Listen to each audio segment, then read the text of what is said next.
Hey guys, how are you doing? Welcome to today's show of security, privacy, risk, crypto, and fintech. And today's topic is going to be stable coins.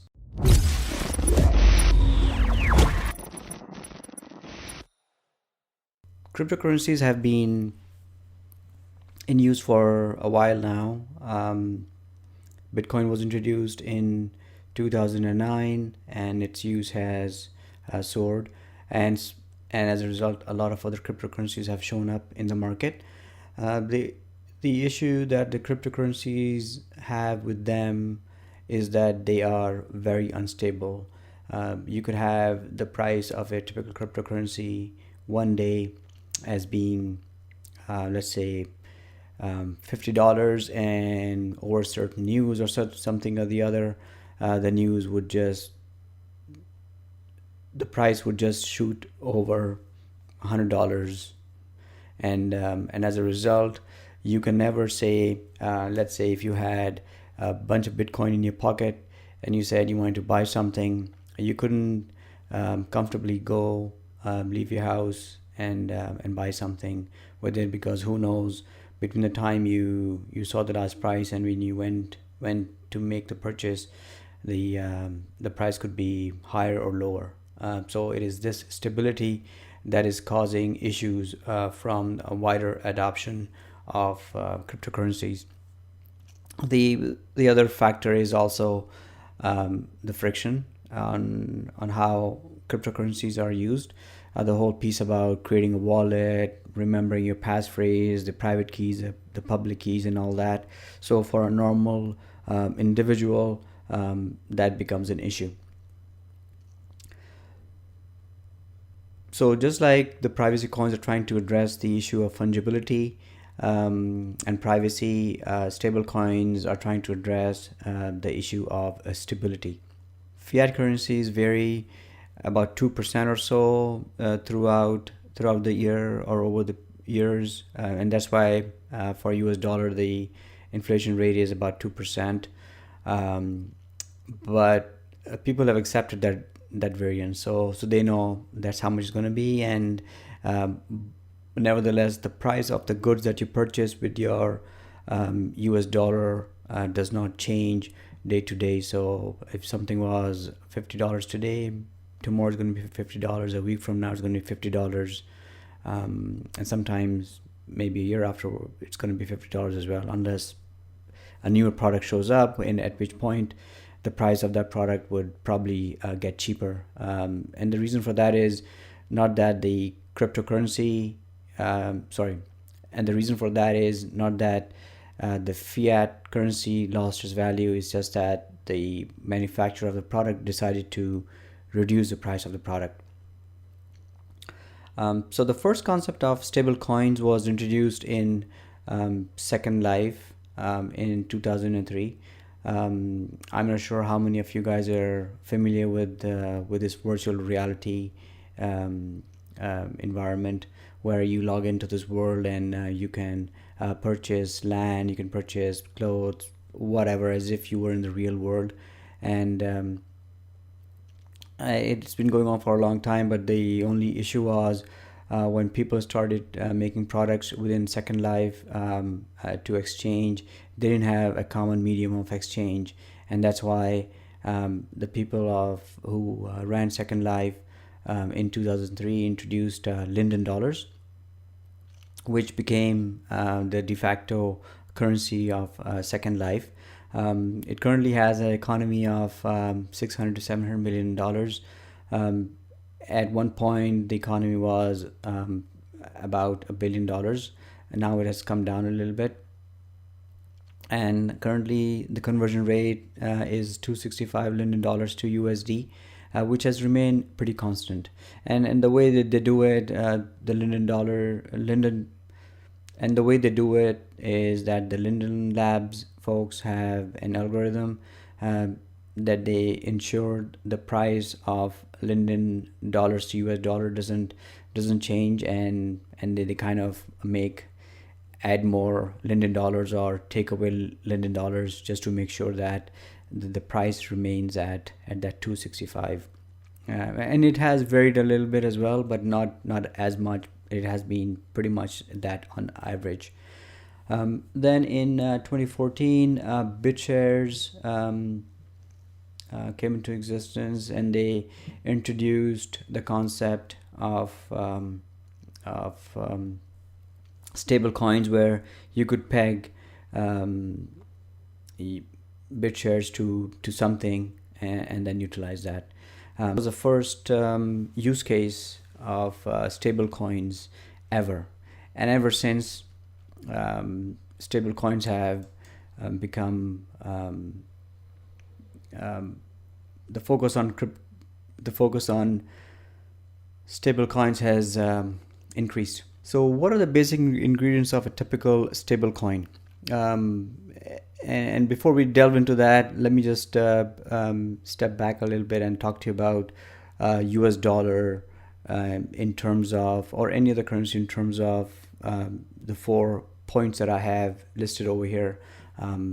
So a US dollar is fungible, so the value of US dollar remains the same no matter who has used it. And it's untraceable. You can't trace it back to who used it 2 people before you got the banknote into your hands. You know who you got it from, and you know who you gave it to, but you don't know anything beyond that. So, which is good, and it also avoids takes care of the privacy. The next piece is, we'll ignore the decentralized piece for now. But when we talk about the stable value, so a US dollar is pretty stable. The value doesn't change that much. So scalability means the fact that when you make a purchase, you are able to pay for the purchase immediately, be it your credit card, your debit card, or your cash. Now, if we fast forward to cryptocurrencies, the only bit that is being introduced into the stablecoin is decentralization. So, for a successful stablecoin, it has to be decentralized, and we'll talk further about there are certain stablecoins which are not decentralized. So moving right along into the categories.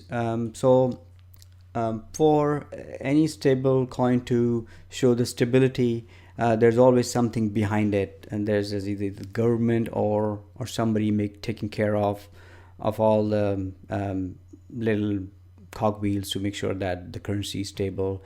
In case of currencies, they make bonds available and loans and all that kind of stuff. Can be different collateral types. So one of the collateral types that's being used in stable coins is you're fixed to the fiat. Tether is one example, where whenever you buy one tether, the makers of Tether Limited, they deposit $1 into their account. Then the next one is the collateral is against a cryptocurrency. So this implementation has been used by DAI, which is pegged to Ether. Then one example is of other assets is Petro, Venezuelan Petro, which recently got released, and it is pegged to the price of oil. The next piece is going to be implementations. So when we have these different collateral types, then there are the implementations of how this thing is implemented. So the first one is collateralized centralized. What that means is Tether, which is collateralized against the US dollar, and it is centralized. So Tether Limited is the central body who manages it. And the reason this is risky is that you are relying on one entity to tell you that for every tether that is being issued, there is a $1 stored somewhere. There's a one-to-one backing for it. And recently, the whole concept came into question where they were not able to prove exactly the number of tether that's in circulation. There was no correlation to the amount of money held somewhere. So tether can easily disappear, and there would be no accountability on this thing. So it's very highly risky. That's why people don't like centralization, right? And that's why the move towards decentralization.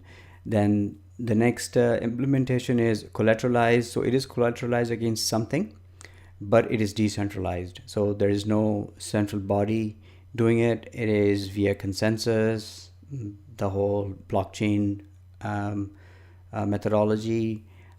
There's a bunch of people involved in this whole thing, and they have their own mechanisms on how this thing happens.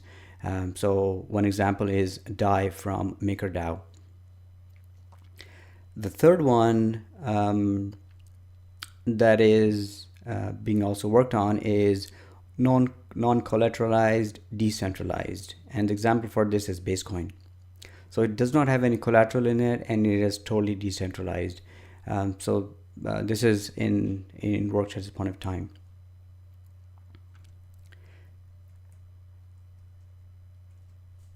And now coming to some stable coins. So some of the stable coins that are out there are Basecoin, Digex, DAI, Heaven, Nubits, Petro, Tether, TrueCoin, WorldFree.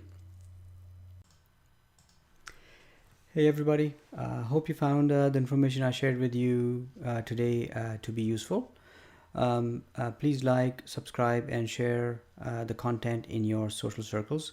If you want to contact me, my contact details are on my website, sekinoid.com. The address is also at the bottom left-hand corner of the slide deck.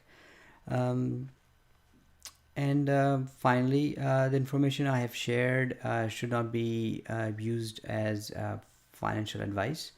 Play the cryptocurrency investment game at your own risk. Lastly, thank you for your time, and talk to you soon. Bye-bye.